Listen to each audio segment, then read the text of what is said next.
Oi, gente, nós temos que conversar aí sobre o acordo firmado entre o PT e o PSB e também sobre os resultados da pesquisa Ibope. Se você chegou agora, o canal é a Nova Máquina do Tempo e eu, André Teixeira Jacobina, discuto principalmente política, mas também ciência e filosofia. E na sessão Diálogos tem entrevistas com especialistas e toda sexta-feira tem Filosofia Popular, em que analisa filmes e séries do ponto de vista filosófico e político. Eu que sou um pesquisador da área de política, não é? Pois bem, qual foi esse acordo aí entre o PT e o PSB? O PT e o PSB fizeram esse acordo por razões regionais e o PT objetivava que o PSB ficasse neutro na disputa presidencial.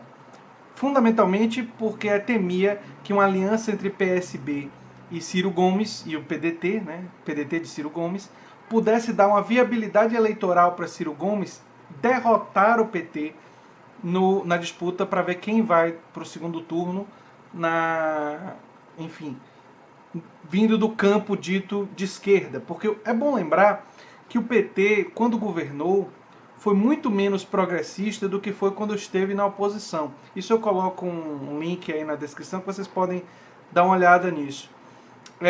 As razões para isso são diversas. O PT, quando governou, estava com um leque de alianças com setores conservadores e liberais, não só de partidos, mas do financiamento de campanha, que influencia muito da política de Estado. Então, o PT, quando governou, não foi assim tão de esquerda quanto o pessoal pensa. Inclusive, tem uma tese de doutorado de Aurelino Coelho, A Esquerda para o Capital, que analisa muito bem isso, né, que como o PT foi uma esquerda, um partido percebido como esquerda, mas que na verdade fez o papel, muitas vezes, para setores do capital. Embora tenha méritos em políticas sociais, e a gente vai falar sobre isso. E qual é esse arranjo? O arranjo prevê que o PT vai abrir mão da candidatura de Marília Reis ao governo de Pernambuco, né? E em prol do cara do PSB, o Paulo Câmara. E o PSB vai tirar Márcio Lacerda da disputa em Minas Gerais para beneficiar Pimentel, do PT, em Minas, né? Então, esses acordos regionais é que regem esse acordão entre PT e PSB. Mas o objetivo, claro, em relação à neutralidade do PSB, é não dar mais tempo de televisão, não dar mais estrutura partidária para o PDT de Ciro Gomes, nem muito menos para a Marina também, que poderia negociar um apoio com o PSB, já que ela já foi a candidata do PSB em 2014. Né? Falando sobre Marina, ela aparece em segundo lugar na pesquisa do Ibope, no cenário sem Lula. Né? Bolsonaro aparece só com 17%, Marina com 13%, Ciro Gomes com 8%, Geraldo Alckmin com 6%.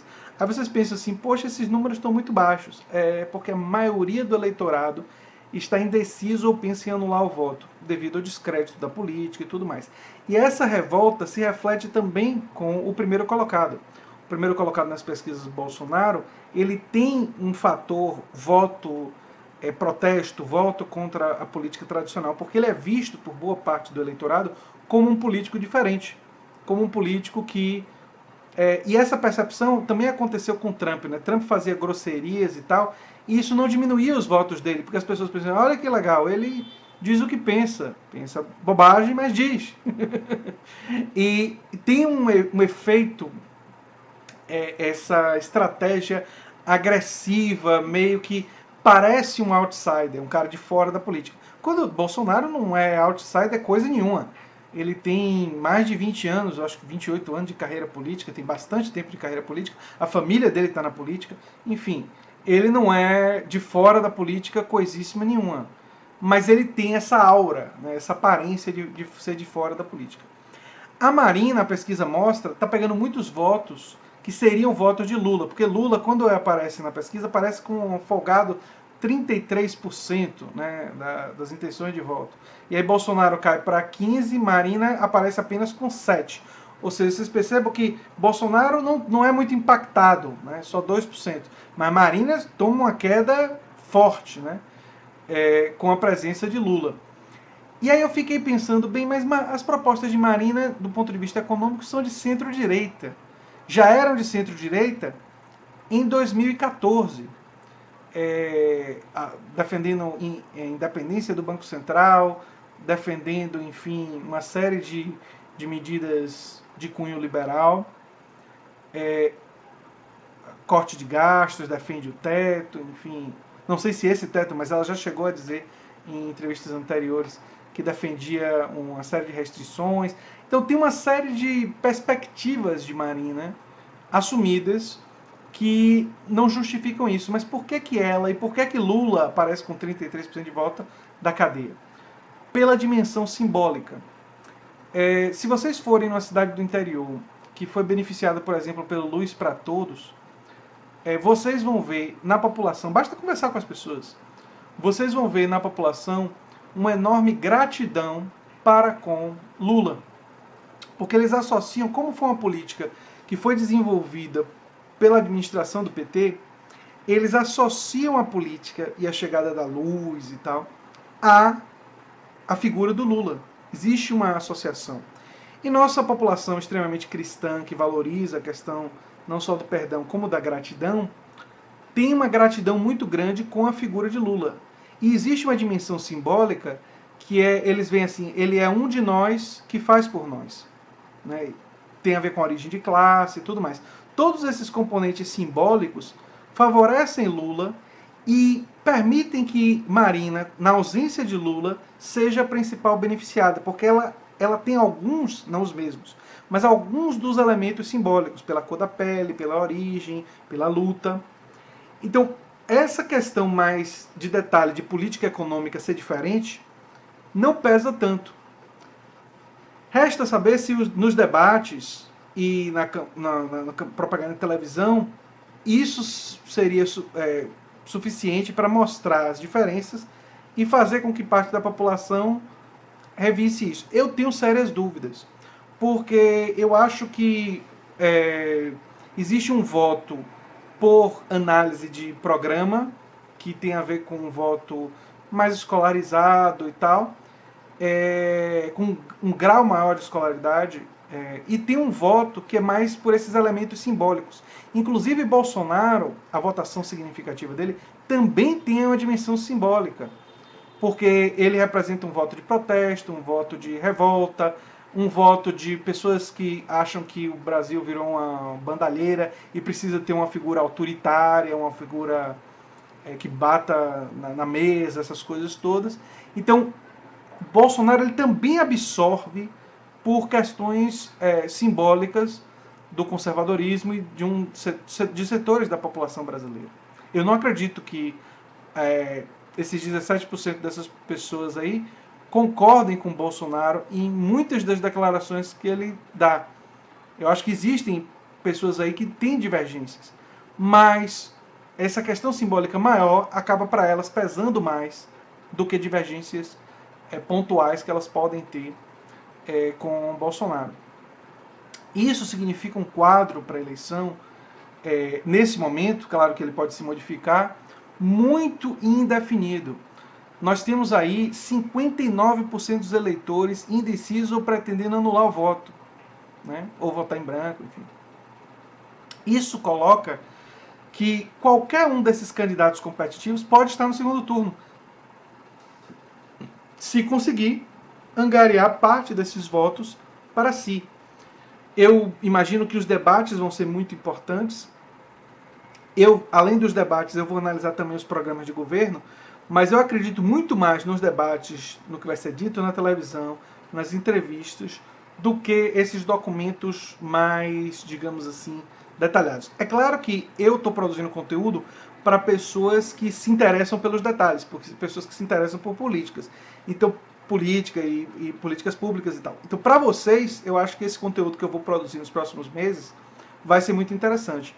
E eu espero que vocês fiquem para depois da eleição, porque eu vou fazer também séries sobre figuras políticas importantes da história, do exterior, ideias políticas importantes e tal. Então, enfim, vai ter toda uma programação aí que eu tenho planejada para depois da eleição a gente continuar esses debates ricos e sofisticados aí para a gente aprender mais uns com os outros. E eu tenho aprendido muito com os meus inscritos. Mas o cenário da eleição ele me parece muito indefinido. Falando especificamente sobre a estratégia do PT, eu vou ser sincero com vocês, o PT ele me incomoda com essa estratégia. O PT, eu acho que ele deveria ter humildade de reconhecer os erros que eles cometeram, de colocar Temer como vice-presidente, do que eles falaram sobre a dívida externa, que na verdade termina a dívida externa contraindo a dívida interna ainda maior, a juros piores, e não foram claros na época sobre isso. Quer dizer, aceitar muito dinheiro do financiamento do grande capital, o que foi raiz de muita da corrupção que o PT participou, não foi só o PT, muitos outros partidos são corruptos, mas muita gente do PT estava envolvida em muita corrupção, e foi por causa disso. Então, eu acho que essa necessidade que o PT tem de ser hegemônico dentro do campo da esquerda, se por um lado eu entendo, porque todo partido quer o poder, por outro lado, eu acho que esse era o momento da esquerda e dos progressistas tentarem se unir para nós não termos um cenário Trump-Hillary como teve nos Estados Unidos. E qual é o cenário nosso Trump-Hillary? Seria Bolsonaro e Alckmin. E pode acontecer por causa da força que Alckmin tem da televisão e dos partidos e tal. E o fato do voto de esquerda poder ser pulverizado em 3 frentes. E se isso acontecer, há um risco de não ter um candidato da esquerda no segundo turno. Quando eu digo esquerda, é a percepção de esquerda. Porque é claro que um representante mais claro dos ideais progressistas seria um cara tipo Guilherme Boulos, né? Que por sinal deu uma entrevista muito boa a Reinaldo Azevedo. O Ciro Gomes tem um projeto que eu classificaria como progressista, social-democrata também, embora não tanto, mas enfim, também é progressista e social-democrata. Mas o histórico de Ciro Gomes, para setores da esquerda, não estou falando que para mim, mas para setores da esquerda, coloca isso em dúvida. Então o que é que nós vamos, um cenário que pode acontecer e que me preocupa? Marina pega votos de Lula pela questão simbólica, pela questão da representação, de origem e tudo mais. Fernando Haddad ou Jacques Wagner pega votos de Lula por ser o candidato do PT apoiado por Lula. Ciro Gomes pega votos do campo progressista que se decepcionou muito com o PT, que se decepcionou muito com, pessoas que entendem que o PT cometeu muitos erros e que por isso, nesse momento, não merece toda essa confiança de simplesmente porque indicou um candidato recebe esse passe livre para o segundo turno. E aí nós podemos ter um cenário que o candidato do PT pegue 8%, o candidato Ciro Gomes pegue 7% e Marina fique com 9%. E aí Alckmin pode passar todos eles com 12, 13 e ir para o segundo turno. E eu talvez esteja fazendo esse cenário assim tão ruim para os progressistas para que a gente comece a pensar nessa possibilidade. Ou seja, mesmo Marina não sendo do campo progressista, ela pode pegar esses votos e a pesquisa do Ibope mostra isso aí. O candidato do PT vai ter transferência de votos para ele, de Lula, sem dúvida nenhuma. Talvez ultrapassando 10%, mas talvez não seja o suficiente para garantir ele no segundo turno. Talvez ele chegue ali a 10, 11, não sei. Eu chutei 8, 9, uma perspectiva mais pessimista para o PT, mas uma mais otimista poderia chegar até 14, 15%. E Ciro vai ter o seu percentual ali. Imagine que Álvaro Dias, ou seja, que o bloco lá do establishment se une tudo. Será que eles não conseguem botar 13, 14? Bolsonaro com 18. E aí o segundo turno vira Bolsonaro e Alckmin. Pode acontecer.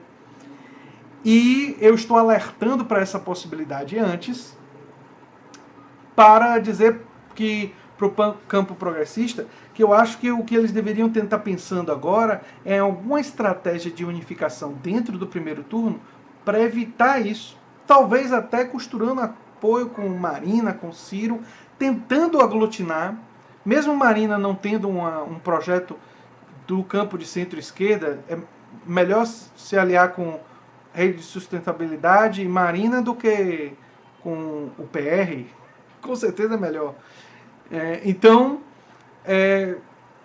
para tentar criar uma viabilidade, para garantir um lugar no segundo turno. Não me parece que a eleição vai ser resolvida no primeiro turno, e seria muito importante para a gente não ter uma situação da gente ter que escolher entre um protofascista e o candidato do establishment, com todos os partidos corruptos desse país unidos. Então nós vamos estar entre a corrupção e a política tradicional, e cortes, e teto de gasto e tudo mais, e um protofascista autoritário que também tem uma política liberalizante e tudo mais, e de redução dos direitos sociais, de investimento na área de direitos sociais e tal. Quer dizer, essas vão ser nossas opções no segundo turno. Se isso acontecer, a responsabilidade maior, para mim, vai ser do PT. A responsabilidade maior vai ser do PT, porque o PT vai ter cometido todos esses erros e não vai ter feito uma meia-culpa e admitido e buscado uma outra alternativa. E é lamentável dizer isso, porque a história inicial do PT é uma história muito bonita. Quando ele surge, unificação da igreja, sindicatos, intelectuais, era um partido muito progressista, social-democrata, um projeto social-democrata realmente transformador nos anos 80, nos anos 90. Aí começa a mudar e vai mudando e tal. E eu acho que seria um fim de campanha e de trajetória trágico, não só para o PT, mas para o país, não haver uma alternativa progressista no segundo turno. Torço para que não seja isso que aconteça. Sou uma pessoa até que tem algumas pessoas que eu admiro dentro do PT, ou seja, não tenho o antipetismo odioso, nada disso, mas sou muito crítico do PT, sou sim. Acho que o PT cometeu muitos erros e o partido e suas lideranças, se diante de um cenário que eles teriam a possibilidade de tentar unificar as esquerdas, por querer estar sempre no protagonismo, não fazer essa unificação, eu acho que seria lamentável. Acho que seria o momento de mostrar humildade e dizer, não, a gente aceita a vice-presidência, não queremos, não precisamos ser o partido necessariamente que capitaneia isso, e vamos tentar unificar, vamos fazer uma escolha aqui coletiva de quem vai ser o candidato progressista e quem vai ser o vice, e mais por um projeto de governo e não por uma questão individual de poder. Mas não acho que vai acontecer. O que vai acontecer essa disputa mesmo, e vamos ver se isso vai resultar no quadro trágico que eu aqui construí. Torço para que não, e vamos continuar a análise aí em próximos vídeos para ver o que é que vai acontecer. Tá certo? Eu estou sorrindo porque tem uma parte de mim que, mesmo diante das piores circunstâncias, ainda mantém uma certa dose de otimismo. Eu não sei se é porque eu, embora não me considere gramsciano, eu gosto muito de uma frase do Antônio Gramsci, que dizia: o pessimismo da razão e o otimismo da prática. Então, talvez a minha análise aqui seja pessimista, porque ela é racional, né, ela é motivada pela razão, mas a minha prática de estar conversando com vocês, de estar divulgando esse conteúdo, de estar alertando antes, me deixa otimista que talvez exista a possibilidade de, se nós juntos fizermos isso, e de, enfim, outras pessoas, não só o pessoal inscrito, mas a gente divulgar o material e a gente alertar para esse risco, que ele não se materialize. Essa é a minha expectativa. Eu espero que esse cenário complicado não se concretize. Não é? Bem, era isso, gente, que eu queria conversar com vocês hoje. Se vocês gostaram do que eu faço aqui, peço que vocês se inscrevam no canal, deem um like e compartilhem, que é muito importante para mim. Tá certo, então? Um abração. Tchau, tchau.